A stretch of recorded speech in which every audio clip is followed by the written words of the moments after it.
మన VVIT university absolute discipline, absolute education. నమస్తే, welcome to Suman TV. నేను మీ సాయి భైరి. ప్రస్తుతం బంగారం ధరలు ఏ రకంగా ఉన్నాయి, గత కొన్ని రోజులుగా వరుసగా ఎందుకు తగ్గుతున్నాయి, రాబోయే రోజుల్లో ఇంకా ఇలానే తగ్గేటువంటి అవకాశం ఉంటుందా లేక పెరిగేటువంటి అవకాశం ఉంటుందా, దీనికి సంబంధించి మనం పూర్తిగా మాట్లాడి తెలుసుకునేటువంటి ప్రయత్నం చేద్దాం. మనతో పాటు ప్రముఖ gold specialist and stock market specialist SV Chalapathi garu ఉన్నారు. సార్ నమస్తే. సార్ నమస్తే సార్, బంగారం ధరలు గత నెల రోజుల నుంచి చూసుకుంటే 1,92,000 ఒకనొక టైంలో, బట్ ఇప్పుడు 1,40,000 అటు ఇటుగా కొనసాగుతుంది. అంటే ఆల్మోస్ట్ ఒక 50,000 కనిష్టానికి తగ్గిపోయింది. చరిత్రలో ఎప్పుడు చూసినా కూడా గోల్డ్ ఇంత భారీ స్థాయిలో తగ్గినటువంటి పరిస్థితి అయితే కనిపించలేదు. ఇలా ఎందుకు ఇంత దారుణమైనటువంటి పరిస్థితి గోల్డ్ తగ్గుదల? యాక్చువల్గా ఒరిజినల్ రేట్ తీసుకుంటే 1,23,000. అంటే ఇంకా తగ్గింది చాలా. అంటే 15% ట్యాక్స్ వేయడం వల్ల 1,43,000. లేకపోతే ఒరిజినల్ రేటు డాలర్ల ప్రకారం తీసుకుంటే ఈరోజు స్టాండింగ్ రేటు $129. 129 × 95 వేసుకున్నా కూడా మనకి 1,25,000 వస్తుంది, 1,23,000 వస్తుంది. దాని 15% అడిషనల్ ట్యాక్స్, దాని మీద మళ్ళీ GST వేశారు కాబట్టి 1,43,000కి దేకింది. అంటే యాక్చువల్గా పడిపోయింది ₹70,000, 50 కాదు. అంటే చరిత్రలో ఎప్పుడన్నా ఉందంటారా ఇంత ఇంత పెరగడం ఉన్నప్పుడు అంత తగ్గడం కూడా ఉంటుందండి. పెరగడానికి కారణం ఏంటి? రావట్లేదు, గోల్డ్ రావట్లేదు. రెండోది, గవర్నమెంట్లన్నీ విచ్చలవిడిగా గోల్డ్ కొన్నాయి. ఇండియానే కాదు, అన్ని దేశాలు కొన్నాయి. ఎప్పుడైతే అన్ని దేశాలు గోల్డ్ కొనడం మొదలెట్టిందో, ఉన్న గోల్డ్ తక్కువ, డిమాండ్ ఎక్కువగా రేటు పెంచారు వాళ్ళు. తయారు చేసే 3-4 కంట్రీలు అయ్యి, ఎక్కువ లేవు. రాగిలాగా అన్ని దేశాల్లో దొరకట్లేదు. అన్ని దేశాల్లో దొరుకుతుంది కాబట్టి రాగి కిలో ₹1,000. ఇది ఎక్కడ దొరకదు కదా. మీరు 1 టన్ను ఇసుక తవ్వితే మీకు 1 కేజీ దొరికితే ఎక్కువ. అది పరిస్థితి. మన కోలార్ గోల్డ్ ఫీల్డ్లో చూస్తే పెద్ద పెద్ద కొండలు కనిపిస్తుంటాయి. అవన్నీ తవ్వేసి పెట్టారనమాట. గోల్డ్ తీయంగా మిగిలిన పెట్టేది. దాన్ని మళ్ళీ భూమి లోపల పోతేయాలి, రేపు తప్పదు. అంటే ఈ గోల్డ్కి ఇప్పుడున్న ఇంటర్నేషనల్ రేట్స్ ప్రకారం తీసుకుంటే $129 కాస్త రేపు పొద్దున 120కి వచ్చినా కూడా ఆశ్చర్యపడక్కర్లేదు. ఎందుకంటే మెయిన్ ఉక్రెయిన్ వారు ఒక దశకు వచ్చే అవకాశం ఉంది. ఎందుకంటే ట్రంప్ గారు దాని మీద కూడా స్టేట్మెంట్ ఇచ్చేశారు, మీరు తగ్గాలి, నువ్వు కూడా తగ్గాలి అని ఇద్దరికి చెప్పారు. కాబట్టి అది కూడా ఒకవేళ తగ్గిపోయింది అనుకోండి, అప్పుడు ఈ $129 కాస్త మెల్లగా 120కి వచ్చేస్తుంది, లేదా 115కి వస్తుంది. డిమాండ్ ఉండదు, ఎందుకంటే ఎవరు కొనరు. ఇక అన్ని సరుకులు మామూలుగా వస్తున్నాయి. హార్మోజ్ జలసంధి ఓపెన్ చేశారు, పెట్రోల్ ఫ్రీగా వస్తుంది, అన్నీ వస్తున్నాయి కదా. అన్నీ వస్తున్నప్పుడు మరి గోల్డ్ కూడా తగ్గిపోతుంది, గోల్డ్ కూడా ఫ్రీగా వస్తుంది, డిలే ఉండదు. మళ్ళీ ఈ ట్యాక్స్ వేయాల్సిన అవసరం కూడా బహుశా గవర్నమెంట్కి ఇంకొక 6-7 నెలల తర్వాత ఉండకపోవచ్చు. అప్పుడు ఈ 15% ట్యాక్స్ కూడా తీసేస్తారు. అప్పుడు మనం we can see gold at 1,23,000.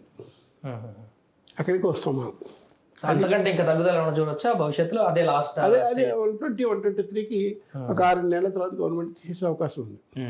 అంటే ఇప్పటికే ప్రెషర్ ఉంది, రేటు తగ్గింది కదా అని. ఇప్పుడు నిన్న పెట్రోల్ రేటు తీసుకుంటే, క్రూడ్ ఆయిల్ రేటు తీసుకుంటే ఫిబ్రవరి 25, అంటే వారు మొదలైన రోజు ఉంది, ఇరాన్ వారు మొదలైన రేటుకి వచ్చేసింది పెట్రోల్. హార్మోజ్ జలసంధి ఓపెన్ చేశారు, ట్రాన్స్పోర్టేషన్ ప్రాబ్లమ్స్ లేవు, గంటలు రోజు నిరీక్షించాల్సిన పని లేదు, ట్రాన్స్పోర్ట్ కాస్ట్ అంతకన్నా లేదు, నార్మల్ కాస్టే. కాబట్టి ఓవరాల్గా తీసుకుంటే మాత్రం ఇంకా తగ్గడమే తప్పించి ఇంకా పెరిగే అవకాశాలు ప్రస్తుతానికి లేవు. రెండోది, మ్యాక్సిమం పీరియడ్ అంటే మార్చి నుంచి మే దాకా 3 వెళ్ళిన తర్వాత ముహూర్తాలు బోర్డు జరిగిపోయినాయి. ఇంక మళ్ళీ ముహూర్తాలు వచ్చేది మళ్ళీ ఆగస్టు చివరిలో కదా, అప్పటికి తగ్గుతుంది ఇంకా. రెండోది, ఈ వెండి కొనడం అనేది ఎక్కువైంది. జనాలు వెండి కొనడం ఎక్కువైంది, వెండి మాత్రం పెరుగుతుంది. అంటే ఎందుకంటారు దానికి ప్రధాన కారణం అన్నదా? ఎందుకంటే జనాలు వెండిని ఇష్టపడుతున్నారు, బంగారం కొనలేని పరిస్థితి. బంగారం కొనలేని పరిస్థితి. ఓ పుస్తల తాడు కోసం అటు కొంటున్నారు తప్ప బంగారం కొనాల్సిన పరిస్థితి లేదు. రెండోది, బంగారం అంగడి వాళ్ళు కూడా ఇప్పుడు ఈఎంఐలు ఇస్తూ ఉంటున్నారు. ఎట్లా? ఈఎంఐలు మొదలెట్టారు. సో ఈఎంఐలు మొదలుపెట్టి అక్కడ కూడా ఓ బజాజ్ వాళ్ళు, టాటా వాళ్ళు, బిర్లా వాళ్ళు కూర్చొని లోన్లు ఇస్తున్నారు. సో ఇలా పెంచాల్సింది తప్పించి ఆర్టిఫిషియల్గా న్యాచురల్గా ఉండేటువంటి డిమాండ్ తగ్గింది హై రేట్ వల్ల. పాత బంగారం కొంటాము, ఇంకో 100 గ్రాములు ఎక్స్ట్రా ఇస్తాము, ఈ ప్రయత్నం కూడా మనం చూస్తున్నాం. అంటే ఓవరాల్గా తీసుకుంటే గోల్డ్కి ఇంటర్నేషనల్గా డిమాండ్ తగ్గింది. ఆర్బీఐ కూడా కొనడం మానేశారు. చెప్పారు కదా మాకు 880 టన్నులు ఉన్నాయి, కొనం అన్నారు. రేటు తగ్గింది కదా ఇంటర్నేషనల్గా, అందువల్ల గోల్డ్ రిజర్వ్స్ కూడా తగ్గాయని చెప్పారు. గవర్నర్ చాలా క్లియర్గా చెప్పారు మన స్టేట్మెంట్లో కూడా. అందువల్ల గోల్డ్ ఇంకా కొనేది లేదు కాబట్టి ఆర్బీఐ కూడా పెద్ద డిమాండ్ ఉండదు. ఆర్బీఐ వాళ్ళు కూడా టన్నులు కొన్నా అనుకోండి, ఆటోమేటిక్గా డిమాండ్ పెరిగిపోతుంది. కొనట్లేదు, మనమే కాదు ఏ దేశం వాళ్ళు కొనట్లేదు. బంగ్లాదేశ్ ఆపేశారు, శ్రీలంక ఆపేశారు, చైనా ఆపేశారు, అందరూ ఆపేశారు. అంటే ఇన్వెస్టర్లు కూడా మరి ఎందుకు అంటే వాళ్ళు ఎక్కువ ఇంట్రెస్ట్ చూపిస్తుంటారు కదా ఇలాంటి గోల్డ్ మీద, మరి వాళ్ళ తరఫున కూడా ఏం ఫ్లోటింగ్ ఏం కనిపించలేదు. గోల్డ్ ఈటీఎఫ్లు ఉన్నాయండి, ఇన్వెస్ట్మెంట్ చేసే వాళ్ళు ఉన్నారు.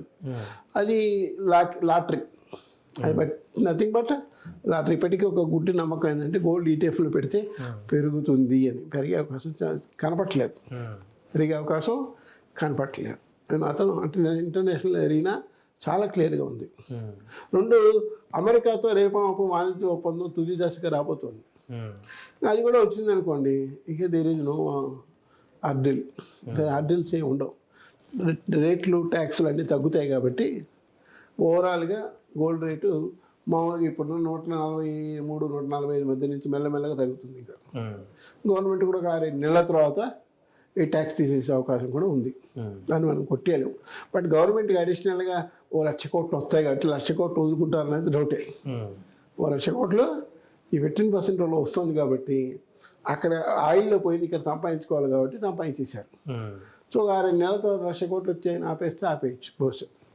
సరే, ఇప్పుడు ఎవరైనా ఫంక్షన్లకు కానీ పెళ్ళిళ్ళకి కానీ కొనాలనుకుంటే కొంటారు, ఏ రేట్ ఉన్నా కూడా అటు ఇటు. కానీ ఇన్వెస్టర్లకు అయితే వాళ్ళకి ఏం సజెషన్ ఇస్తారు? వాళ్ళు ఇప్పుడు పెట్టచ్చా లేకుంటే ఇన్వెస్టర్లు ప్రస్తుతానికి కాషియస్గా ఉన్నారండి, మనం చెప్పక్కర్లేదు. దేని మార్కెట్ కాషియస్గా ఉన్నారు. పెద్దగా ఎవరు పెట్టుబడి పెట్టట్లేదు, పెద్దగా ఇన్వెస్ట్ ఎవరు చేయట్లేదు. అవ్వు పోయింది. ఎందుకంటే గవర్నమెంట్ కూడా చెప్పింది, మేము గోల్డ్ బాండ్స్ ఇష్యూ చేసాము 6 ఏళ్ళకి, 7 ఏళ్ళకి, 8 ఏళ్ళకని. దానిలో 99,000 కోట్ల లాస్ వచ్చింది అని పార్లమెంట్లో డిక్లేర్ చేశారు.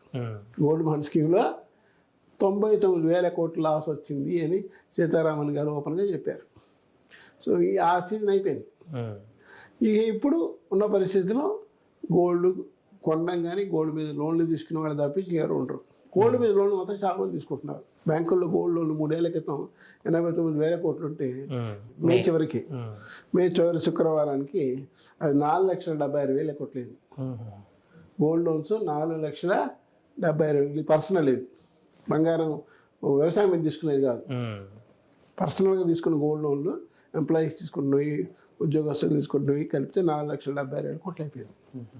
ఇవి పెరుగుతాయి తప్పించి గోల్డ్ రేట్ పెద్దగా పెరగదు. అది బ్యాంకులు కూడా ఏం చెప్పారంటే ఆర్బీఐ 75% ఆఫ్ ది లోన్ ఇవ్వండి, 85 ఇస్తే ఆరిపోతారు. ఇంకా తగ్గిందంటే అప్పుడు కస్టమర్ కట్టడు, ఇవి అమ్మేసుకుంటాడు.